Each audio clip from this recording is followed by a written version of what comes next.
We are with Barb Mather, who is back in the limelight after a 5-year hiatus out of the public, but you're back and doing readings and public appearances. So Barb, what brings you to Saskatchewan? Oh, basically in-person readings. I'm doing a lot this particular weekend and into Monday today, and showing up on the radio this morning and doing a charity event at the SPCA. So how did you discover you had talent? Well, as an adult, looking back on childhood, I could identify that, oh, this is mediumship, this is psychic, and this is intuition type of a thing. As a child, I didn't really know that. I just thought it was kind of a common type of a thing. I was always kind of a strange child. And how did you first learn you could speak with people who have passed? Well, just identifying as an adult, right? As a child, I had spirit come to me. My grandfather who had passed on came to me. I remember sitting down with the pastor's wife as a child. We were always forced to go to church, and not that there's anything wrong with that, but speaking to her, and I started talking about her mother, and her mother saying this and that, and she just stood up, walked away, and didn't speak to me again. Her mom had passed about 5 years before, so like I said, I was always kind of a strange child. You didn't really recognize what was going on until...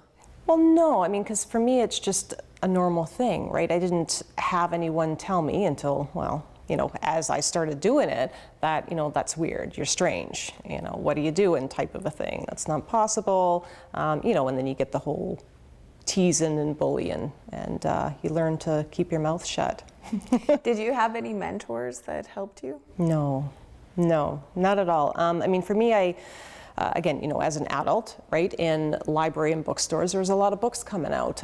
There was a couple of television shows at that time that came out, and I basically learned from them. The James Van Praagh, John Edward, they were the main types of people that came out at that time, which I wouldn't think would be easy. So I learned a lot from them, but as well, I certainly connect with my own, what I call spirit guides as well, who helped me do this work. And how did it evolve into a career?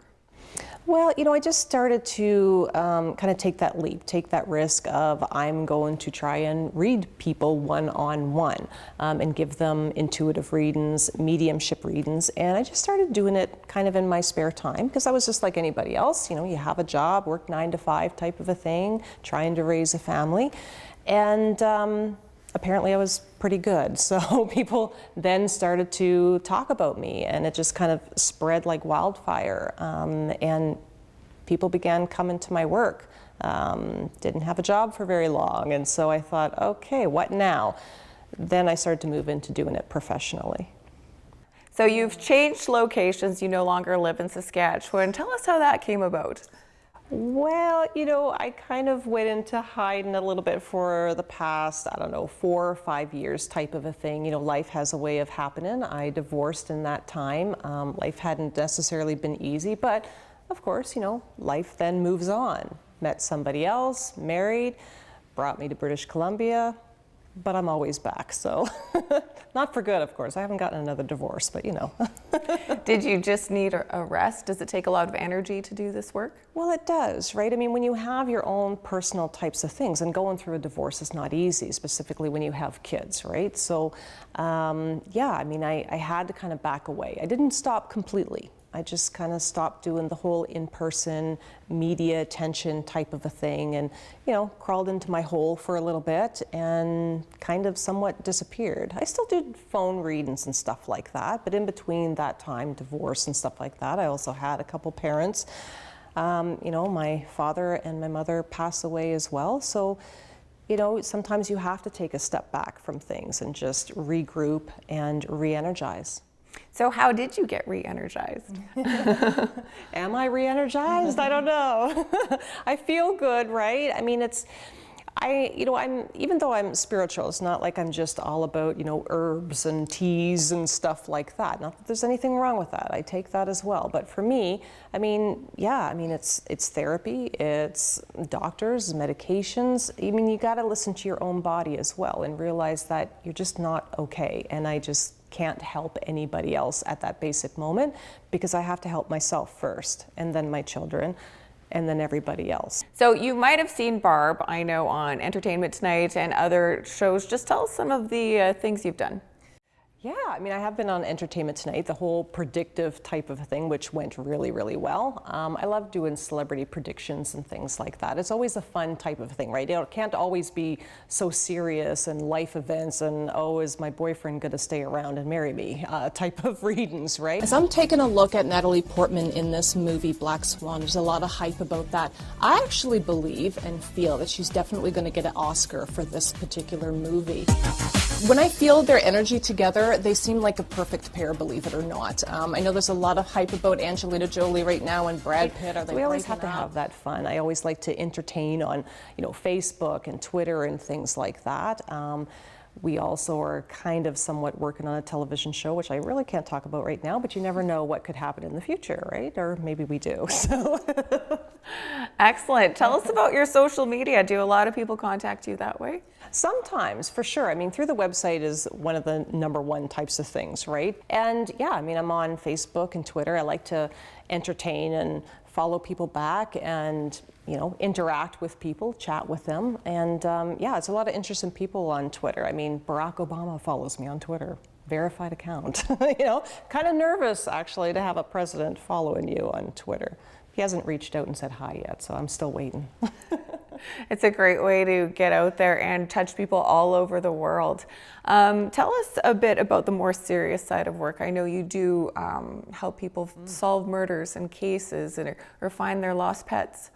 Yeah, no, for sure. I mean, first of all, of course, police, solve murders and missing people and stuff like that. I like to look at myself as kind of a tool. I've had police reach out as well, because they are open as well. And they are, their main goal, of course, is solving and murders and crimes and stuff like that and helping people. So for me, I just look at it as I'm giving tips, I'm giving hints to help them do their particular job as well. And also for me to help make peace, I guess, for families and stuff like that. I've been as far as Tennessee with cold cases, working on a possible serial killer type of case, which was quite interesting, and helping some of the troopers and police in Tennessee as well. So I've been around. You've lived in Saskatchewan for a long time, moved to BC, but you're originally from Nova Scotia. Tell us a bit about your heritage and background. Well, I'm Aboriginal, so all my family is in Nova Scotia, so I'm personally Mi'kmaq. And yeah, I have a personal connection to the Aboriginal community, which is one of the things I'm hoping to do and work with in the future as well. For me, suicide prevention and mental health is a huge thing for me as well. I certainly have a lot of that in my family and background, as well as I'm sure other people do as well. So for me, what I hope to do in the future is help other Aboriginal or just anybody in regards to that type of a thing. For me, what I would love to somewhat do in the future, I suppose, is work with the Aboriginal community, specifically up north.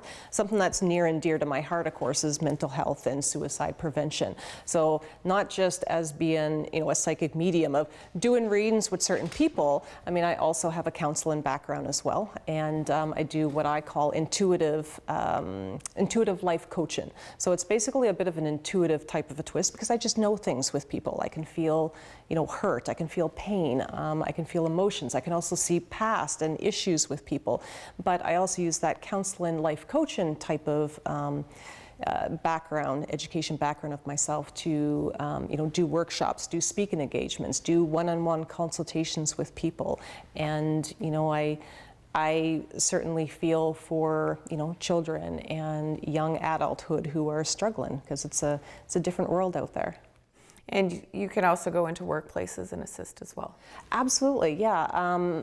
Certainly right now, of course, there's a huge thing about wellness days, which I love in workplaces and large corporations and things like that. So another thing that I get hired on for is going into certain workplaces and doing some of the workshops and meditation courses and sometimes one-on-one as well.